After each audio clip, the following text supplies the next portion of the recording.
Oh, hi guys. Sorry, you found me 5 minutes before I started recording. But anyway, so most of you have been asking me why I started Lady CLC 19 with Joy Rongo. I have also had my own share of pain. I know how it feels to want to give up. This is basically here to speak hope and inspire somebody who's going through a rough patch, to tell them that they can turn their pain into power. Our guests are normally here to share their experiences so that you can know somebody else did it, so you can also come out of it stronger and better. Let me go to my recording, and remember to always stay tuned every Saturday at 8:30 p.m.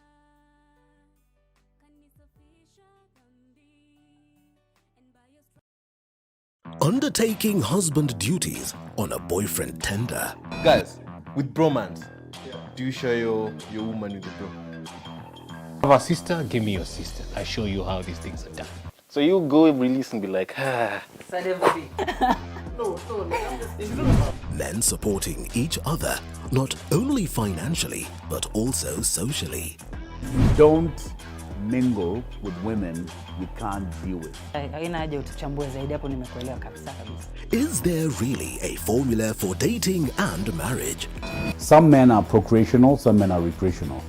Every Wednesday on TV47, the Men's Conference brings you a cocktail of top-notch advice to breed alpha males or alpha females in the society.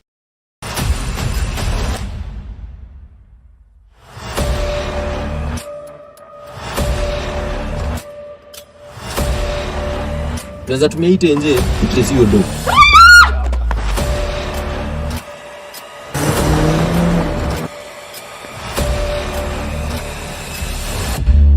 Mimi naitwa Ben. Mimi ndo rafiki ya babako. Tumeleta dozi zako usimize mtoto. And now we have to deal with a drug addict. Yaani ulio mzai wako. I had to. Sema! Dozi zangu ziko wapi? Ben! Tuisheni Uganda. The road to 2022 is becoming tougher and trickier with each passing day. Na wawache kuja kutuletea makasiriko. Political aspirants in a dilemma whether to change allegiance or not. Nonetheless, you have justified your change of stance. It's my bloody personal politics.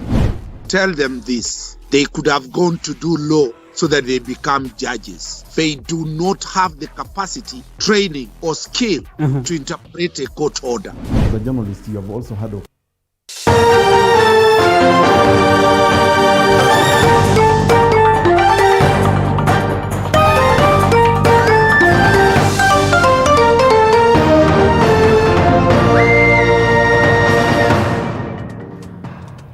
Well, thank you for staying with us. On to a story that I promised to read you earlier. The family of the suspect in the murder of slain athlete Agnes Tirop visited her family today to seek forgiveness on behalf of their son and the suspect in the murder, Abraham Rotich. This as athletes called on their colleagues to speak out whenever there is a domestic violence in their families, as Micah Gwongo now reports. At the homestead of slain athlete Agnes Tirop, Kalenjin elders from the family of Ibrahim Rotich, the main suspect in the murder, were here to apologize over the incident. Tunasema poleni na tumekubali sisi wote kama wazee wa Kipkende clan na wazee wa Arab Tegong ya kwamba tumeomba msamaha kwa familia, kwa athletics Kenya na kwa wale wote ambao wamehusika na hii maneno. Tunasema pole. Na sisi kama wazee kwa ujumla tunasema pole. Kusema pole. Toa rambi zangu nasema pole. Hatu kujua ya kwamba hii mambo inaweza kuwa namna hiyo. The family says the act came as a shocker to them too. According to Tirop's family, their daughter suffered in the hands of the suspect, who is now in police custody as he waits to be arraigned in court. Sisi hatuwezi kataa mambo yote. Sisi tunafuata mpango sote ambao familia wamepanga. Wakisema wataasika mtoto wao, pia sisi hatutakuwa na pingamizi yote. Kwa sababu hii maneno imefanyika na mambo ingine iko juu ya serikali, hatutaweza kuingililia. Tirop was allegedly stabbed to death by her husband Ibrahim Rotich, who police arrested on Thursday in Mombasa and remains the prime suspect in the murder case. Her fellow athletes have condemned the incident, urging female athletes to speak it out if undergoing the same situation in their relationships. We want to tell the all male that the way Viola have put it, that we are also, before we start running, we are also someone's daughter, we are also someone's kids. We want to call for the government to put forward strict laws against gender-based or domestic violence. Secondly, I also want to thank the government, especially our president, for making sure that there was a swift and fast investigation, that the person that was in charge was arrested. We urge them to speak up about what they are going through in their marriages or if they are abused. So we really urge them to speak up, because I think it is our time to speak.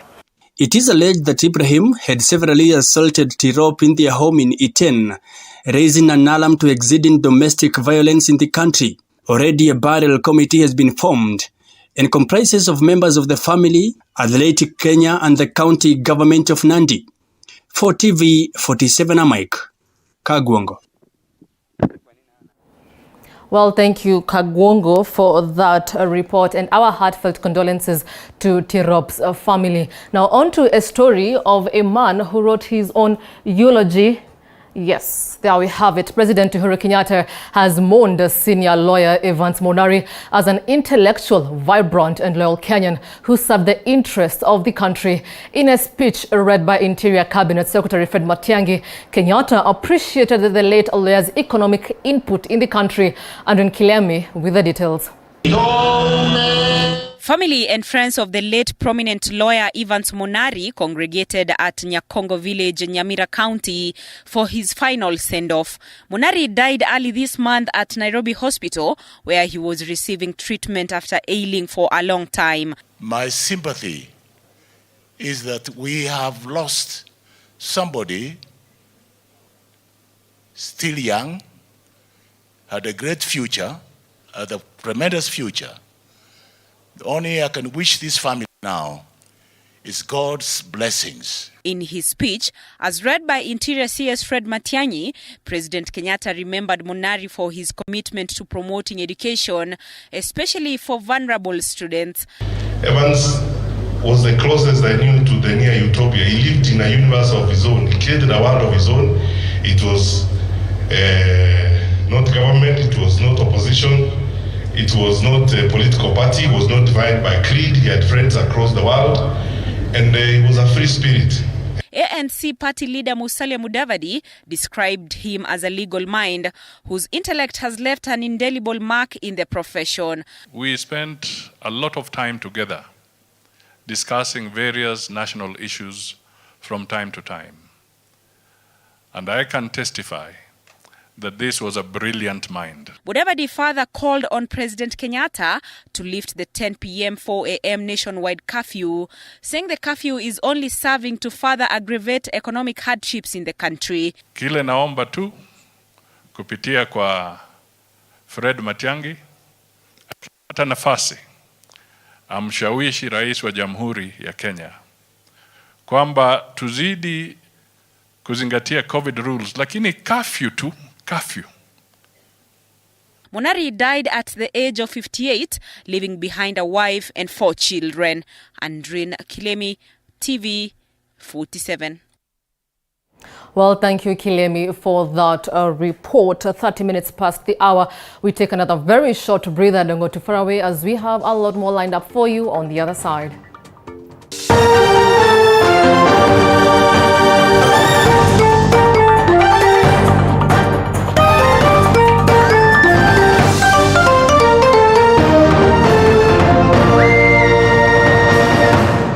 You are watching TV 47, the home of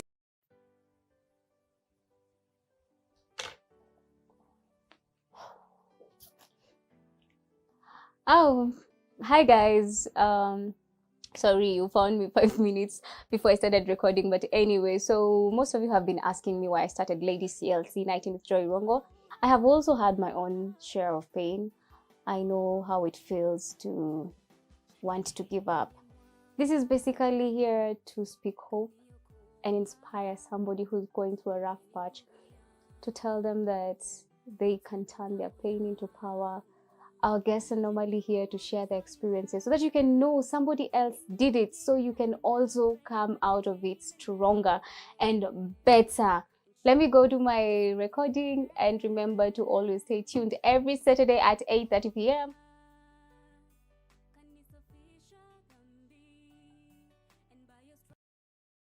Undertaking husband duties on a boyfriend tender. Guys, with bromance, do you share your woman with the bro? Have a sister, give me your sister. I show you how these things are done.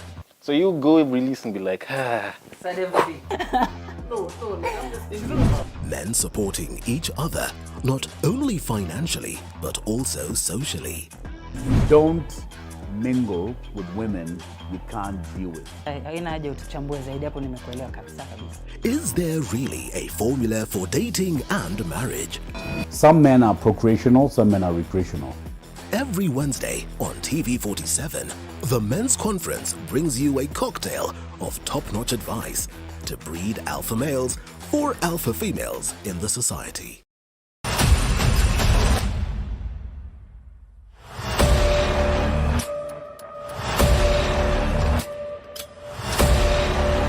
Tunaweza tumia hii nje tutesiwe do.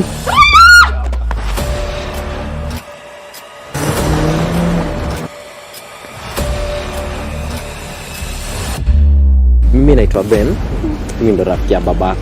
Tumeleta dozi zako usimize mtoto. And now we have to deal with a drug addict. Yaani ulio mzai wako. I had to. Sema! Dozi zangu ziko wapi? Ben! Tuisheni Uganda. The road to 2022 is becoming tougher and trickier with each passing day. Na wawache kuja kutuletea makasiriko. Political aspirants in a dilemma whether to change allegiance or not. Nonetheless, you have justified your change of stance. It's my bloody personal politics. Tell them this. They could have gone to do law so that they become judges. They do not have the capacity, training, or skill to interpret a court order. As a journalist, you have also had occasion to actually do some research. Read the judgment of it's the nature of our job to have. Yeah, so the question is very specific. My question.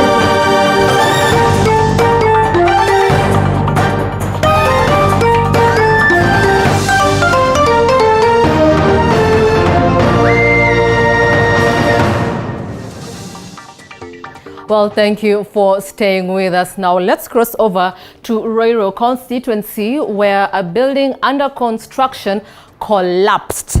And the onset, for that story, the 9-story building under construction collapsed in the wee hours of Sunday morning at OJ area in Roiro, Kiambu County. Security guards who witnessed the collapse said they had a loud bang at around 3:30 a.m. only to realize it was the building caving in, emanating a thick cloud of dust. The incident, being a third occurrence in a span of just 3 months, puts the Kiambu County Government Planning Department under much scrutiny. At around 3:30 a.m. in OJ area, Kiambu County, this building that has been under construction for the last 4 months caved in, emanating a thick cloud of dust and a loud bang that woke the neighbors. Hii nyumba tulikuwa tumesikia kitu saa 9:30. Tulikuwa tunasikia anasema chwa chwa chwa chwa. Vile ameanguka, umesikia rumepiga kama ndege ameanguka pua. Tulikuwa tumelala. Tulikuwa saa 9. Mimi nilikuwa nimeamka kidogo. Halafu nikasikia kama ni mchaga inateremka. Halafu nikasikia kuku nikaamuka. Mimi kila tu nichukua ni hii duve yangu. Nikajifunika. Hakuna kitu kingine. Halafu kijana alikuwa hapo akaniita, akaniambia kuja uone nyumba inateremka. Mimi kuangalia sasa stima ikaenda. Sasa tukashindwa ni nini? Niliamshwa na mgurumo ya nini ya vile nyumba ilikuwa inatetemeka. Sasa ile niliamka nikashindwa kama ni yetu inaanguka ama ni gani ni hiyo ingine. Na kwa vile tulikuwa tumesikia fununu ya hiyo, tukajua mara moja ni hiyo imeanguka. According to area residents, the building collapse was in the offing and could have been avoided. Friday, mimi nilikuwa nimeona hiyo nyumba iko karibu tu kuanguka. Na mimi nikaita kiateka, na mimi nikamwambia, tulikuwa mama wawili tukamuita tukamuuliza, hii nyumba itatuangukia. Akasema hapana, kama itaanguka tu itaanguka chini. Lakini maengineer wale wamekuja, watu wa Magalia na county government. On the 30th of August this year, a building collapsed in Gashie, Kiambu County, leaving 3 people dead. On the 3rd of September, a 5-story building collapsed in Kino, which is also in Kiambu County. These incidences are putting the Kiambu County Planning Department in the spotlight. The county governments also be inspecting. Let's not just approve buildings just because you met the requirements in the office. They should come to the ground and actually inspect because, many people are builders here. So it is important that be done, and I really want to say pole for the families that are affected. Kusema tuwezi kuspeculate. Nimesikia swali tukiulizwa kama what caused the failure. Hatutaki kufanya hiyo at this point. Tutaangalia structural drawings. Tutaangalia kama kulikuwa na approvals za drawings. Tutaangalia kama contractor alikuwa anafanya kazi vile inafaa kufanywa. Alafu tutakuja na full report. The county government of Kiambu, through its county executive committee member for lands, Eunice Masharia, acknowledged there was a problem with many buildings in the county, but says the county government is coming up with measures to curb the situation. That we have formed a multi-agency committee that will be able to go around to the entire county and inspect all the buildings that are under construction. So we are doing an audit of all the buildings that are under construction. Those living near the building have been forced to evacuate, leaving them stranded. Vile unatuona sisi tuko hivyo. Hatuna mbele ama nyuma. Hatuna nini, tulilipa tu 10th ndio tulimelipa nyumba. Tumelipa deposit iko huko. Rent iko huko. Vitu zetu ziko huko. Mimi vile unaniona na hii shuka hakuna kitu kingine. Niko hivyo. So tunataka tufanye structural audit. Ndio to advise kama wale walikuwa wanakaa huko resident wanaweza kurudi ama vile itakuwa. Cars that were parked at the nearby garage were also vandalized during the collapse. Yuko masoja mwingine kwa hii garage, lakini bari msuri ametoka ameenda kuangalia. Hii garage ilikuwa mbili, soja ametoka ameenda kuangalia garage nyingine. Fili akifika ile garage, yeye ameangukia ghorofa imeangukia hii garage nyingine. Sasa kuna magari yamesamia hapo ndani. No casualties have been reported. Investigations are still ongoing. Elizabeth Atieno, TV 47. Well, thank you, Elizabeth, for that report. The onset of COVID-19 in the country spelled doom for not only the health sector, but a public that heavily depends on local hospitals. Over 1 year down the line since the first case was reported in the country, the virus continues to wreak havoc in a number of households, leaving behind a trail of pain, tears, and many families pushed to the brink of poverty as the virus ravages on. However, Health Cabinet Secretary Mutahi Kagwe has issued a warning against hospitals that are holding on to bodies of patients who died of COVID-19. Sharon Baranga spoke to 2 families that are currently trapped in the whirlwind of COVID-19.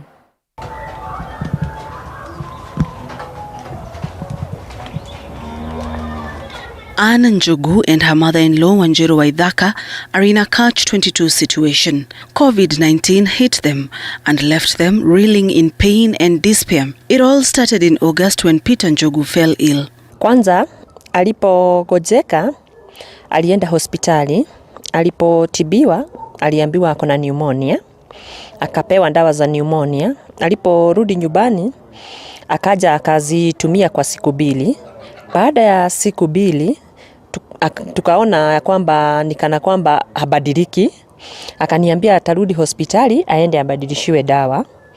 Aliporudi, siku ya kurudi aliniambia hata nisimpatie sweta juu anaenda arudi dakika hiyo. So yeye alienda, alipigia rafiki yake mwingine, wakaandamana wakaenda hospitali. Walipoenda hospitali, zile dakika 2 zikawa ni milele na milele hata rudi nyumbani. Alipoenda district hospital, Naivasha district hospital, alipoenda huko aliweza kudiagnosiwa kwamba yeye ako na COVID. With the new diagnosis, it meant that treatment had to change. Njogu had to be admitted in hospital. He advised his wife to also go for a test. Na nilipoenda hospitali, hata mimi niliweza kupatikana niko nayo. Na lakini mimi niliambiwa juu yangu haikuwa imeingia sana, nitatibiwa nikirudi nyumbani. Sasa yeye aliweza kulazwa, alilazwa district siku 3. Sasa alipozidiwa, daktari wakapiga simu wakasema lazima abadilishwe hospitali, apelekwe mahali ambapo kuko na ICU. Getting an intensive care unit bed was a hassle to the family and the medical personnel attending to Njogu. Daktari wakapiga simu Nairobi hakuna kitanda, Nyahururu hakuna kitanda. Kitanda kiliweza kupatikana tu Kericho. Na hospitali ambayo kitanda kilipatikana ni inaitwa Siloam. Alienda huko akalazwa kwa siku 13. Na baada ya hizo siku 13, bilu ikawa kubwa sana. Ikawa milioni 2.5. Na sasa hiyo milioni 2.5 ndio hata wakati huu tunatafuta kila wakati. Hata tumefanya harambee 2 ambazo pesa ambazo zimeweza kupatikana ni 1400 peke yake. With the hospital bill weighing heavy on the family, the Njogus have to deal with another loss as Njogu succumbed to the virus. Na bado bilu inaendelea kupanda kwa sababu hata mochari bado inajihesabu kila siku 900. Na amekaa huko sasa mwezi mzima na anaelekea wiki ya 2. So bill inaendelea kupanda na sina uwezo wowote wa kuweza kugharimia hiyo bill. Hospitali inasema ipewe pesa ndio iweze kuruhusu mwili uweze kuzikwa.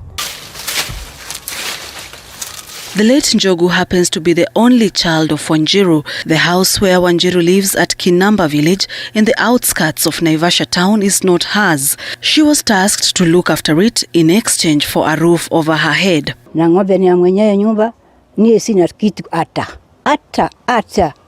Ukiona mtu naomba kuomba kwa nyumba anakaa hakuna kitu. Anakaa tu hivyo tu. Angoje Mungu amsaidie. Alikuwa msuri angekuwa uhai. Anatafuta kifarua akileta mimi unga. Lakini akifariki mimi niko na njaa. The cost of giving medical services is high. And it cuts across the board. There is a cost of equipment. There is a cost of personnel. More so when it comes to ICU, it's not any other person who can work in ICU. You must get qualified staff who can work in the ICU. You must get critical care nurses and critical care doctor who are able to manage the patients. Like our case, when we were setting up the ICU, it was almost difficult for us to get a critical care doctor from within the country. So we had to go far and get a critical care doctor from Egypt. And I can say the cost involved is not easy. It's a very high cost. In Kiambu County, another family is mourning. Mimi nililala na hiyo wiki yote ni kukunywa dawa. Sikujua mzee alisipale. Alafu hata kumuona kwa hospitali sikumuona. It has been a tough period for the Gathungo's family. It all started when 79-year-old George Gathungo fell ill. This prompted the family to make several trips to different hospitals before a diagnosis confirmed Gathungo had been infected with COVID-19. Sasa wakati tulipeleka St. Bridget, wakapiga picture, wakatuambia uko ndani amekuliwa sana na COVID. Siku 4 tukaambia tutafuta kitanda ya oxygen. Tukaangalia ICU room Kiambu Hospital hatukupata. Tukaangalia Tigoni hatukupata. Tukaangalia Gotv hatukupata. Sasa daktari pari alikuwa amelala St. Bridget ndiye alipata kitanda Bellevue Hospital lobby. Sasa ndiko alilala wiki mbili, hata alikuwa naongea, ya tatu akawezwa na akaaga. Gathungu's death was a blow to the family that had hopes of seeing him make a full recovery. But a month later, after his demise, the family's plans to have Gathungu a decent send-off has been halted following a 2 million shillings debt from the hospital.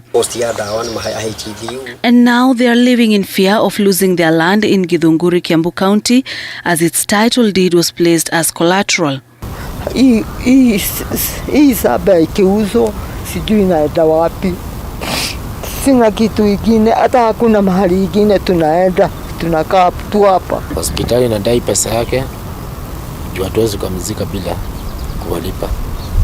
Tena ile pesa tunai wakati tulifanya harambee kulikuwa 19 mwezi wa 9 tulipata 1500 na hospitali nataka zote mbili zinataka 2 milioni. Sasa unaona tukipeleka hiyo 500 kwa Bellevue wanataka surety ambayo hatuna. Tena wakapelekea kadi ya mzee, wakasema haifanyi kazi huko NHF. Ile deposit tuliitishwa ya kwanza ya 1100 ya kitanda, tuliuza ng'ombe. Kuuza ng'ombe na tukaongeza na zingine, sasa mama walikuwa nazo. Sasa ikafika ndiye tulilipa kitanda naye. Na ni baada ya siku 2. Kwanza Mutai wakagwa nafaa ingilia hii mambo kabisa. Anafaa ingilia juu hii hewa nauza bei kali sana. Na ni hewa tu, dawa sio mingi kama hewa. Ni inaleta hii pesa yote. Apart from organizing for Harambes, the family has tried knocking on different doors, including approaching politicians, but they are still stuck. We didn't know in the first time that he was suffering from COVID. Otherwise, we would have not taken him to a private hospital. And after we realized that it was COVID, we searched for government hospitals to take him. We could not get one. Because after staying at Bridget Hospital, they told us that he needs somewhere where there is ICU. The only place we could get is the hospital that he died at Bellevue Hospital. Tena bili ya mwili imekuja juu. Iko 45,000. Hadi wa leo. Asa masaidie tu. Nikuwe na samba na mzee yangu nimusike kwa samba yake. Gathungu's family says Bellevue Hospital has given them 2 months to clear the bill. Until then, his body is being held at Chiromo Mortuary. Meanwhile, the government got wind of reports of hospitals and mortuaries holding on to bodies of patients who died of COVID-19, prompting the Health Cabinet Secretary Mutahi Kagwe to issue a warning. It is illegal. It is actually illegal to detain anybody, a deceased person, in a hospital. It doesn't matter why. It doesn't matter whether the person is a result of money, is a result of whatever else might be, but you cannot detain a dead person in a hospital. It is cruel. It is punishing the family. Nobody wants to keep their loved ones in a mortuary if they can avoid it. Therefore, it is clear that this is not something that should be happening. And we will take steps. If you continue to hold COVID-19 patients, COVID-19 dead persons in your lab, knowing very well that we have said the period that a body must be buried within, then you run the risk of your license being withdrawn for your mortuary or your hospital. So I would persuade that those practicing that illegal practice to desist from doing so and to immediately comply with the law. Despite the government's pronouncement, the Gathungus and Njogus are in fear of losing their homes, as hospitals maintain payment has to be made before the bodies of their loved ones are released to them. The families continue to plan for Harambes with the hopes that the money contributed